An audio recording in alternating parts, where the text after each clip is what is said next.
Happy, beautiful Saturday morning. We're out in the garage today. We'll be out for a little while this morning. Got a little project I want to get done. Some more fuel tech wiring, sensory type work. Some of you might dig it, some of you might not. There'll be more racing coming soon, but right now we're waiting on a fuel pump. I'll give you a lowdown on that situation in a minute. But yeah, we're gonna do some work because I eventually am gonna go out on this beautiful Saturday. And we're running out of summer days here in Wisconsin, so I want to go ride that sucker around for a little while today.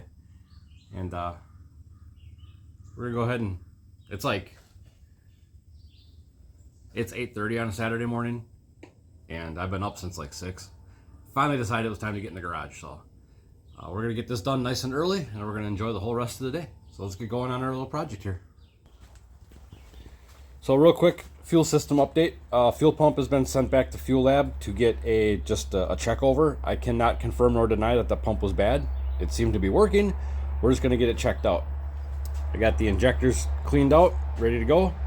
And what was actually going on with the bike is I had a methanol safe fuel filter on here. So there's a sock filter on the pump, and then it ran up to a nice large canister, billet canister filter there, stainless element, blah, blah, blah, methanol safe. Fuel line, return line, back to the tank. Well, what happened was if you pull the fuel filter apart, the cartridge comes out and it looks good. But what I didn't notice when I checked it is when you pop the cartridge off the ends of the filter can, we'll say, the epoxy was all deteriorated. And on the inlet side, it could only go into the filter element. On the exit side, it sent all of the epoxy debris into the fuel rail. So I think that might have been my fuel system problem. So we're just going to get some stuff double checked. This pump's been in the bike for 3 years. So that going back to Fuel Lab to get checked out. No big deal. They were super helpful with, give me the rundown of what to do to get that checked out. So hopefully that'll be back early next week. But for now, we're going to get going on a little project here. And I need to get the fairings and the nose off the bike just to access the backside of the ECU and make wiring just a lot easier. But check this out. I got a care package. Tom Grooms and David Ligouri teamed up. I made a comment about how much I wear hats and I wear them out. So David Ligouri sent me 4 Fuel Tech hats. This is number 4. A fire aid bottle. And Tom pitched in and got me the oil temp sensor I've been wanting. So that's going to go in the oil pan. So I thought that was pretty cool. So now I messaged Tom and I told him I'm going to get even with him for doing this. David's always been super helpful. I need to start buying some more stuff from him. Even just to stock up. I got to do something. The dude's just great to me. But yeah, these things, I thought it was kind of funny that Tom is who reached out to him to make this happen, to get that sensor, and then David just thought he would throw in some goodies. But these fire aid bottles, I had just been watching like one of those little Facebook like infomercial things on these, and I'm like, I need to get some of them. I'm gonna keep in the garage, put in the trailer, put in the house, and god dang it, David didn't send me one. So kick ass. I'm super paranoid about fire. I got fire extinguisher over there, and then there's one back in the corner of that bench there. But these things are like a no mess deal, and they work for just about everything. But I just thought that was awesome, and I had to let you know that those guys actually helped me out with that. That was pretty cool. So now we're going to go on a little bit of laptop stuff after I get the bike broke down. But I'm not going to video this because you've seen me tear this thing apart. 90% of my videos are just me taking the fairings off this thing. I don't actually race, we know that. So let's get her apart. So I got her all taken apart. And looking at where I want to put the sensor, I think I'm going to stick it down here, right about in that flat area there. Maybe. Let's see.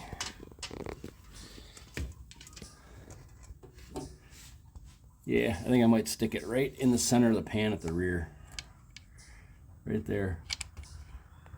So it'll be just in front of the suspension link, and that'll give me, it'll kind of be protected back in there instead of putting it on the front where, oops. So instead of sticking it up in the front area here somewhere where the connector and just whatever might get blasted with tire crap. So I think we're going to stick it right dead center in the back, in front of the link. There'll be a little nook that it can sit in right there. Right up in there. And then that way too, it'll be a nice clean route for the wires.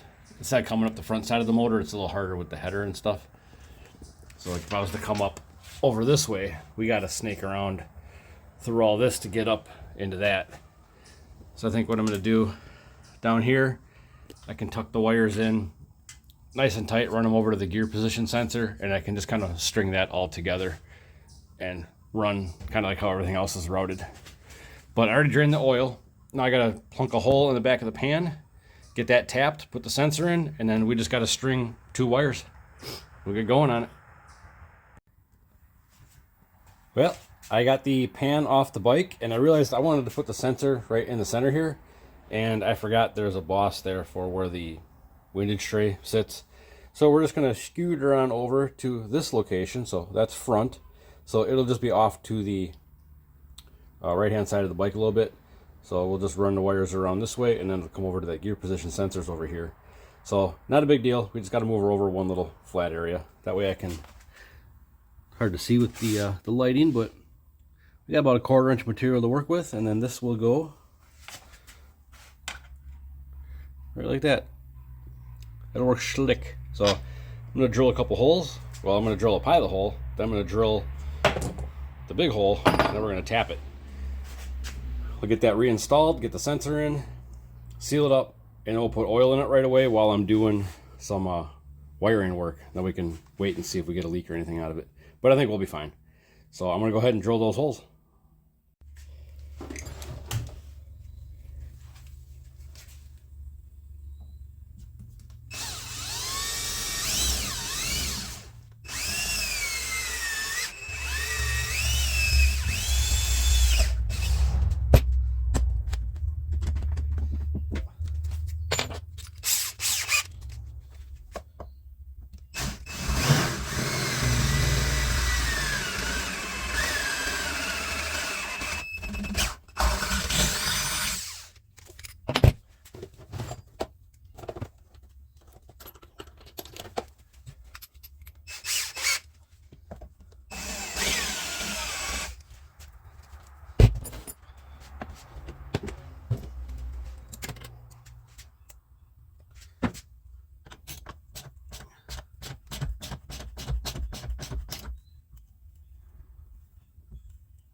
And Bob's your uncle.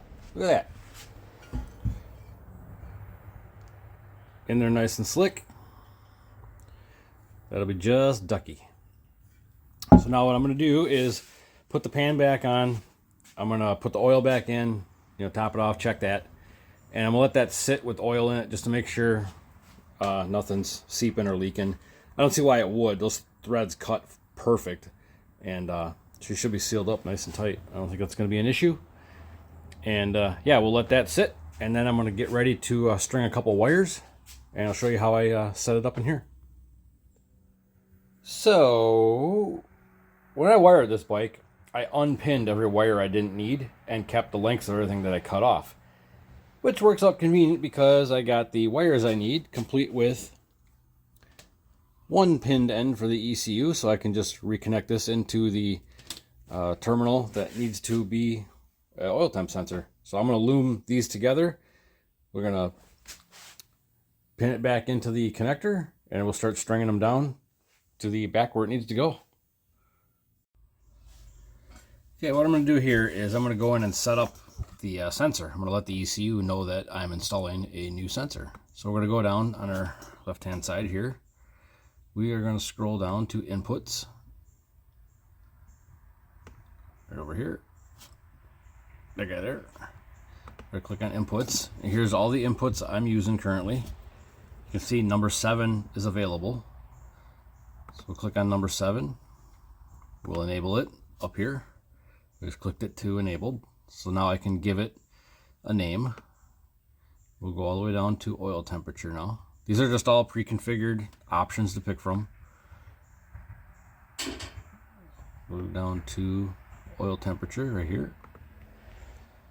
Click OK. And then we need to pick the sensor over here. Input sensor. SS300. I know that because Ligouri, David Ligouri, that is, told me that's what it is. So there's no point in doing brain teasing research when somebody can just give you the answer you need and get you going right away. So that's what the sensor is. And we will confirm that. And now what I need to do is go to my wiring diagram over here. It says wiring harness diagram. We'll open that. And I need to see where it put oil temperature on my connector A. So you can see how the bike's wired all the way over to, here's connector B. So this is looking at the back of the ECU. So on connector A, we have down here white number 7, because if we looked back at our inputs, it's white wire, number 7, oil temperature. So wiring harness, right here, oil temperature, white wire number 7 is in pin number 26 on connector A. So it's basically the far bottom right corner. So I need to just go over to the bike, pull this connector out, unlock the pins, and slip the new pinned wire or connected wire into that right there, that guy into that. And then we can connect that up down to the sensor connector. And then I'll run the other wire to 5 volts from my junction bus bars on the side of the bike. So now let's get going on that. For now, we'll confirm this. I don't think I made any changes, but we'll confirm it anyway. Save it as. This is my number 1 tune. Save it. Yes. So now when I load this to the bike, it will acknowledge that. I did forget one thing to show you though quick here, because I want to actually monitor this and watch it. We're going to quick go into dashboard setup. I got 2 free boxes right here. What I'm going to do is move my O2 correction up to these locations. So I'm going to display O2 correction in that new area. Oh, I just passed it, didn't I? Right there. O2 correction. Okay, and I'm going to pick the gauge I want to look at. We'll go with that one. Save. So now it took those 2 boxes. That's where my O2 correction is going to display. Now we're going to add this little gauge down here. We will change that to oil temperature.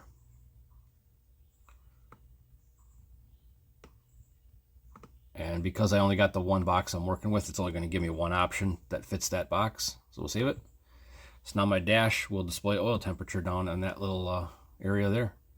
Now we'll confirm that. And now I'm going to save it.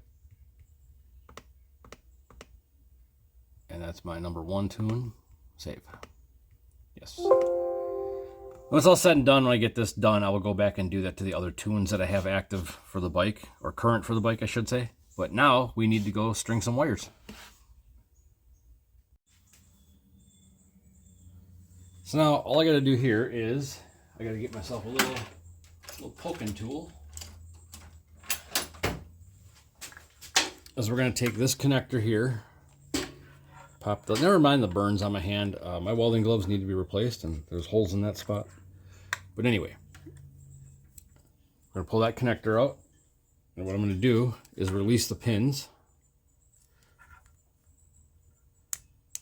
Oops, I'm pushing on the wrong side. My bad. There. So I just popped the locks out for the pins. We're going to take our new sensor input wire. Bottom right corner here, location 26. And if you could look close enough, you can actually see it says 26 there. We're going to run that in there.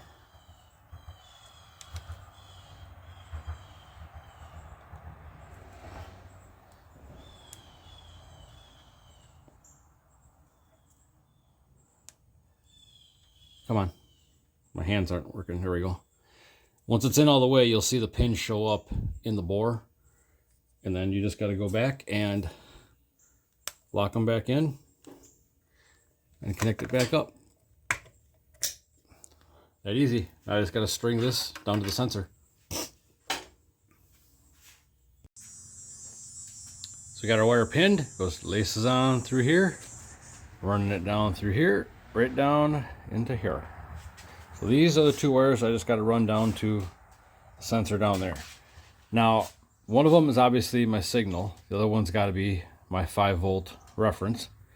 So I get my 5-volt from this bus bars. The top half of each of these is a 5-volt sensor and a 5-volt sensor ground. Then the bottom half is 12-volt negative and 12-volt power. So this is like kind of where everything joins up. When I originally wired the bike, I had a lot more electrical features on the bike, so I was using relays. So currently I have the ECU and the fuel pump on a 6 relay board.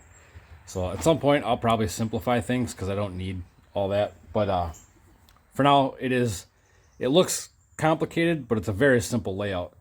And now what I'll do is I'll take from this point, where my thumb is, from this point back to the sensor, I'm just going to shrink wrap this entire harness, and it'll get run in, but in the frame with the other wires in the harness. But I keep everything, each sensor is on its own separate shrink wrapped, harness. So if I ever remove or add anything, it's as simple as unplug whatever I'm taking off the bike, trace it up, unplug its power wire, and unpin it from the ECU, and that whole lead can come out. And it's the same thing if I want to add something, just like I'm doing now. Pin it, power it, trace it, or run it out. So it seems complicated, but it's just a simple way to lay it out. I don't like having stuff so tightly loomed that there's no slack in nothing, and I don't want to have to split the harness every time I want to make a little modification or change something. So everybody does their stuff different. This is just how I did this bike, and to me it's just simple. So look at it. It's just simple. But now we're going to shrink wrap that up and put a connector on the end and get this sensor fired up.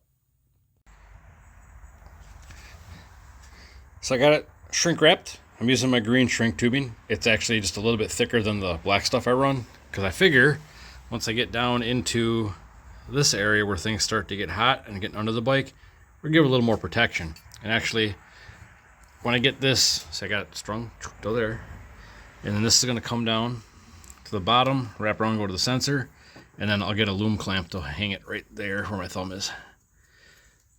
But what I'm going to do is I'm going to double up, and I'm going to put some like extra thick, like marine grade shrink tube from about this area down and around.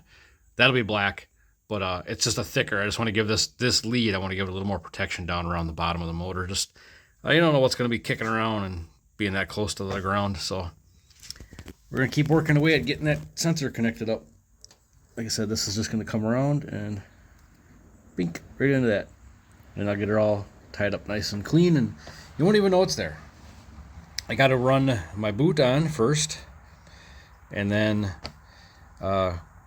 crimp the terminals on the end of the wires and pin the connector, and we're just about done here. So we're getting down to the last little bit here. What I'm going to do is just take my terminals now and just crimp them on the ends of my wires.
So I got my boot on there, got my connector oriented the way I wanted it.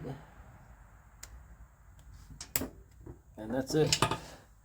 Just plugged in. Now I just gotta take and tidy this up. And we're done.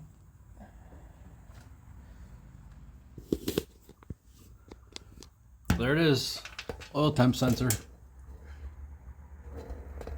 Got the wires run around the other side, up around the corner, and then I just loomed it in with down here.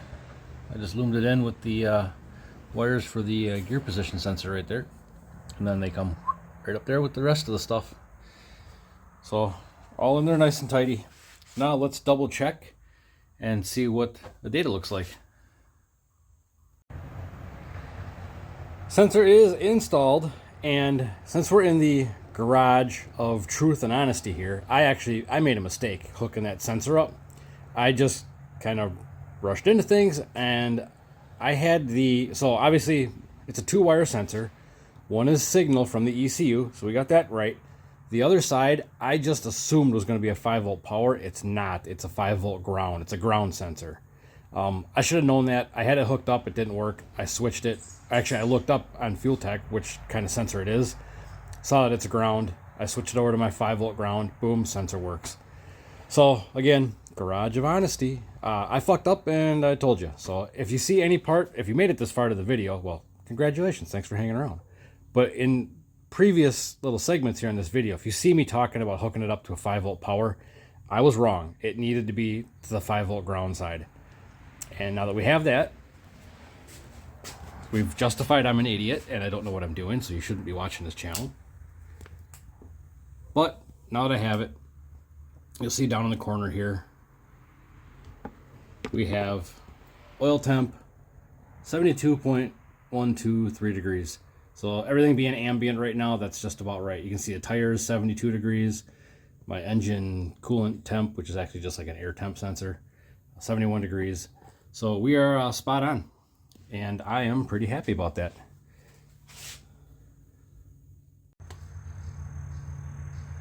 Well, ladies and germs, it's the end of another one. It's been fun. It's been real. It hasn't been real fun. Just kidding. Actually, that was pretty fun. Any day you get to work in the garage and just do some tinkering is a good day for me. But I am going to go ride my other motorcycle around now and enjoy this beautiful Saturday. But if you made it this far in the video, hope you enjoyed it. At least get an idea of, adding a sensor to a standalone kind of thing, even though I didn't do it real smooth like, and actually made a little mistake. But we got it working. Bottom line, it works. That's all that matters, right? But I was thinking about possibly in the future, maybe doing be a giveaway. Maybe I'll do some sort of like trivia from some of the older videos or something. Maybe do some giveaways, because I thought it was kind of cool that Ligouri sent me some hats and Tom sent me a sensor. So I'm going to try to give a little bit back too. I want to get even with Tom yet. But yeah, thought about maybe coming up with a clever way, maybe doing some giveaway stuff. I'll come up with something. There's enough shit in the shop here. I can find something to give away, or I'll make something or find something. Whatever. We'll figure it out. But yeah, hope you dug it. We're getting close to heading back to the track. As soon as that fuel pump comes back, we're gonna load it in the bike and then load the bike in the trailer and go run it. So hopefully that solves our issues there, and we got a race coming up pretty soon and we need to get dialed in for it. So thanks for hanging around watching another sort of nerdy tech video, but hey, they can't all be winners, right? So we'll see you in the next one.